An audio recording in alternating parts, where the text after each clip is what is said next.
One post in particular I am referencing was about a month after the water park incident, where you posted a picture of you and John and wrote, "My man, back off," as if to imply I was trying to come onto your boyfriend and steal him. I have never felt more embarrassed in my life reading that. I can't believe you would out that on the internet for the world to see. I'll have you know that I'm seeing someone right now and am more than happy with my life. I don't need to be stealing your little underage boyfriend. If that's a fight that is happening between you two, then that is something you should talk to him about. I can't help that he's attracted to me. To hold your aunt accountable for your boyfriend's actions is ridiculous. Moving forward, I think it will benefit both of us if we just recognize all of these issues and move on from them. I know an apology is probably asking too much from you, so I'm not going to ask. I will leave that up to you. At the end of the day, I am your aunt and will always be there to support you. And right now, this is my way of supporting you.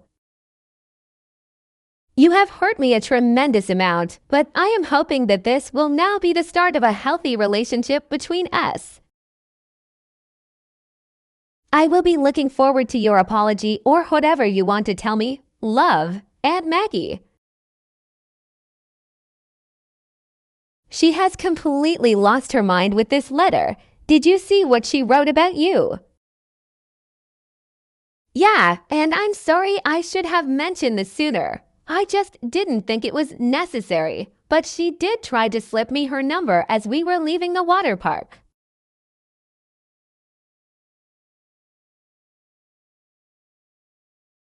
What do you mean? On our way out, he ran to the bathroom and she came over and handed me a receipt from lunch and told me to put it in a safe place. A receipt? What the he 11?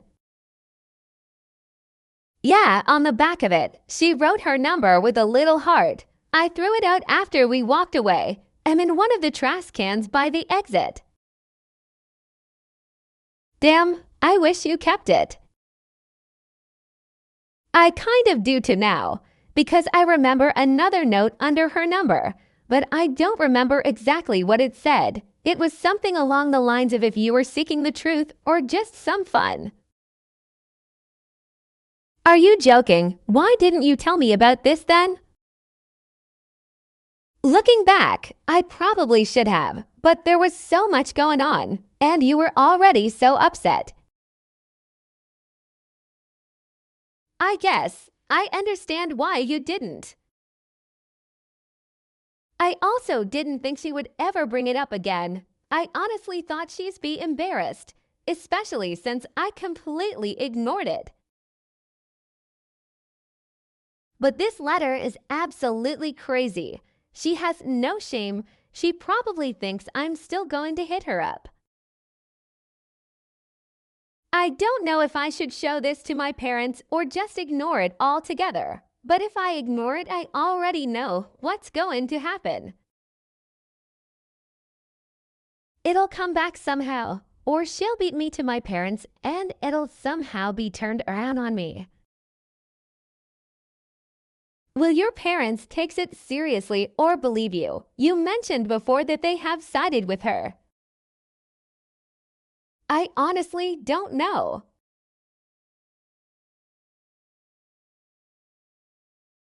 To be honest, I think they've actually been a little more aware of the situation with her lately though. Okay. Well, whatever you decide, I have your back either way. And if you want me to tell your parents about the receipt incident, I have no problem doing that. Thank you. I think I'll just let this be for a few days for now. I don't have the energy for this and have a paper to write anyways. A few weeks go by and Kelly got busy with school and forgot about the letter. She originally planned on showing it to her parents but forgot. Dear Kelly, I recently sent you a handwritten letter. You should have received it by now as 3 weeks have gone by since I sent it. I hope you received it and actually read it. Will you please just confirm you got it and read it?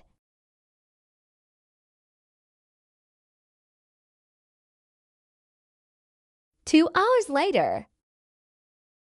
Kelly, are you there? Hello? Can you please just answer me? 3 hours later. Just tell me you got my letter. The next day. Your mom told me she spoke to you this morning, so I know your phone is working. Some sort of response would be nice. 4 hours later. This is exactly what my letter is referring to. You're so childish. Let's move on already, Kelly. Please stop texting me. I'm busy. Did you read my letter or not?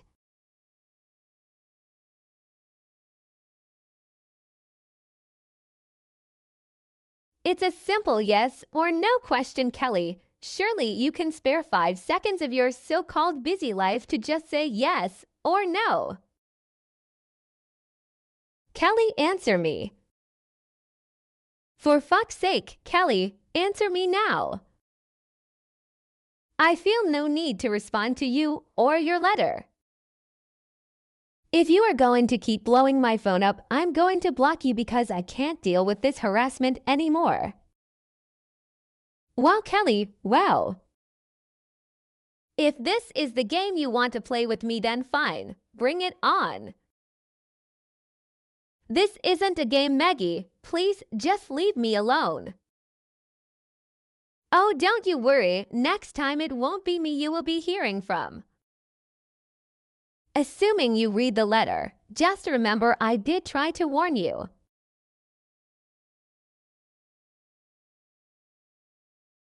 A few weeks go by and it was pretty quiet again, but Kelly was already anticipating something coming based on Maggie's last messages to her.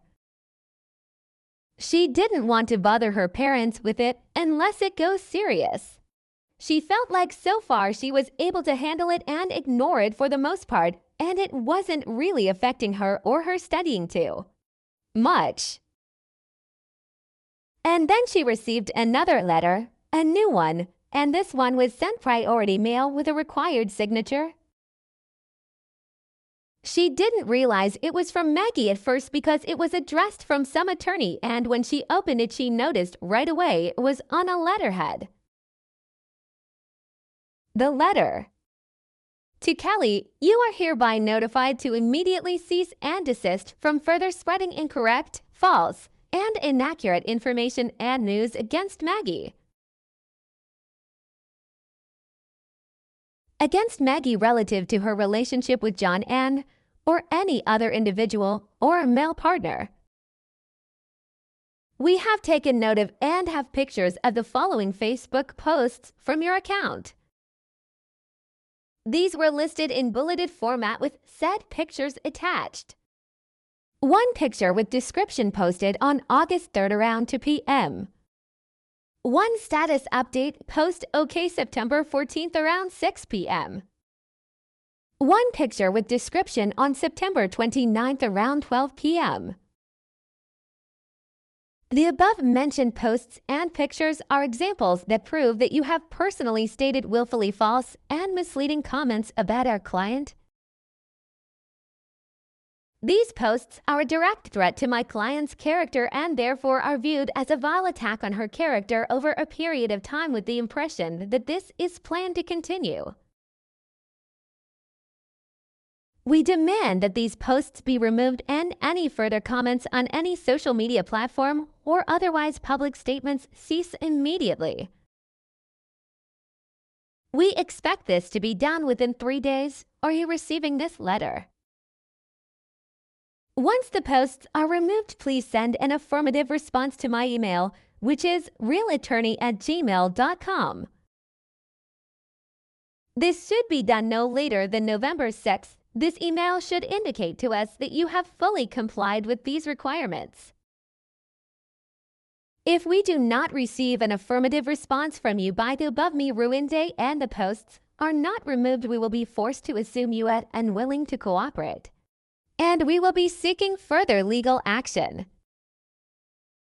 We hope we will not have to go that route. We look forward to your prompt response. Respectfully, Mr. Real Attorney. Please tell me you saw the pictures of this letter I just texted you. Yeah, what the actual fuck is that? There is no way this is a real attorney, and if it is, he can't be that good. It's on a letterhead though. How would she get that? Who knows? I question how she gets away with a lot of the shit she does. Why don't you look up that attorney and find out? One step ahead of you, I'm already Googling this guy. So he definitely does exist, but he has really good reviews. It also says he deals mostly with car accidents and workers' comp though. I wonder if she just found his information and used it to make up this fake letter. Let's call him. Are you sure that's a good idea? What if this is real? Well, if it is real, this way I can at least confirm the letter. True, okay, want me to be on the phone with you? Yes, please.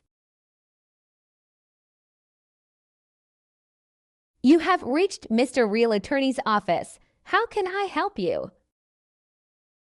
Yes, hi, I'd like to speak to Mr. Attorney, please, regarding a legal letter I received from him. 1 second while I place you on a brief hold. Well, he has a secretary and everything. He seems legit. Yeah, there's no way this letter is real. There's an email address listed on there too, isn't there? Make sure you ask him about that too. Hi, I'm sorry. What did you say your name was again? I'm Kelly. Okay, and what did you say this is in regards to? A letter I received in the mail. Oh, okay. So are you seeking legal representation for this? No. I got the letter from your office. I'm just calling to confirm the letter was sent from you and get more information. Oh, can you give me the case number? A case number? No, I don't think so. Let me look at the letter again. Where would I find that? It would be at the top of the paper, probably on the right side somewhere. No, this is just a letter stating something about a cease and desist. And it's from Mr. Real Attorney. Yes, it's on a letterhead and everything. 1 second, please. The assistant puts them on hold and comes back a few minutes later. Mr. Real Attorney would like to speak with you. Okay, so is this letter from you guys then? I'll have him explain everything. He's finishing up a call right now. Are you okay to wait a few minutes? Yes, that's fine. He puts them on hold again. Kelly, I'm telling you right now, this letter has to be fake. I don't know.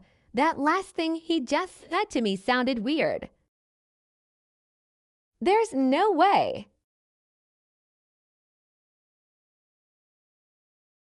I'm willing to bet money that they have no clue what letter you're talking about. This is all so crazy. If she did make this letter up, the lengths she went through to do that is just nuts. Well, we already established that she's not the most stable person. About 10 minutes later. Hello, this is Mr. Real Attorney. Is this Kelly? Yes, hi. I have my boyfriend John on the line with me too. Hi, nice to meet you. So I understand you received a cease and desist letter from my office. Yes, specifically from you. I have it right in front of me. Well, that's interesting.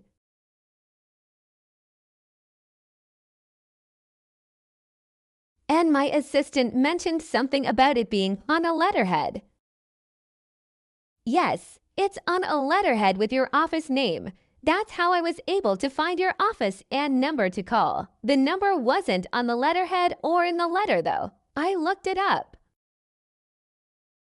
Very interesting. I'll tell you why I find this interesting too. We don't often send out letters on letterheads, and when we do it is certainly not for a cease and desist.